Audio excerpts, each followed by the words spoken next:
புதுச்சேரி தானே புயலுக்கு பிறகு பல்வேறு புயல் மழை வெள்ளத்தால் வெகுவாக பாதிக்கப்பட்டது. இந்நிலையில் புதுச்சேரி வருவாய் மற்றும் பேரிடர் மேலாண்மை துறை தேசிய பேரிடர் மேலாண்மை ஆணையத்தின் ஒருங்கிணைப்பில் புதுச்சேரியில் இன்று ஒரே நேரத்தில் கீழ்க்கண்ட 10 இடங்களில் பேரிடர் கால ஒத்திகை நிகழ்ச்சி நடைபெற்றது. இந்த பேரிடர் ஒத்திகையில் கடலோர காவல்படை ஒருங்கிணைப்புடன் சுகாதாரத்துறை, தீயணைப்புத்துறை, பொதுப்பணித்துறை, உள்ளாட்சித்துறை, காவல்துறை உள்ளிட்ட துறைகளும் பங்கேற்றுள்ளது. இந்த ஒத்திகை நிகழ்ச்சி புதுச்சேரி துறைமுகம், சின்ன வீராம்பட்டினம், நரம்பை, காலப்பட்டு, உதியம்பட்டு, இந்தியன் ஆயில் கார்ப்பரேஷன் மற்றும் புதுச்சேரி அரசு பொது மருத்துவமனை உள்ளிட்ட 10 இடங்களில் நடைபெற்று வருகின்றது.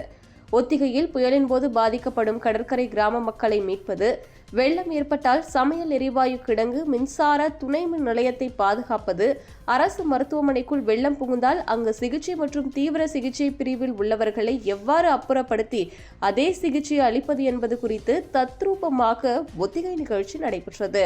புதுச்சேரி அரசு பொது மருத்துவமனைகளில் நிகழ்த்தப்பட்ட ஒத்திகையின் போது பிற நோயாளிகள் திடீரென அதிர்ச்சிக்குள்ளாக்கினர். இது ஒத்திகை என ஒலிபெருக்கி மூலம் கூறினார்கள். இன்று காலை 8 மணிக்கு புதுச்சேரியை புயல் பாதித்ததாக தேசிய பேரிடர் மேலாண்மை அறிவித்தது. சற்று வினாடிகளில் இது ஒத்திகை நிகழ்ச்சி மட்டுமே, எனவே பொதுமக்கள் தேவையற்ற அச்சத்திற்கு ஆளாக வேண்டியதில்லை என புதுச்சேரி அரசு சார்பில் பொதுமக்களுக்கு குறுஞ்செய்தி அனுப்பப்பட்டது.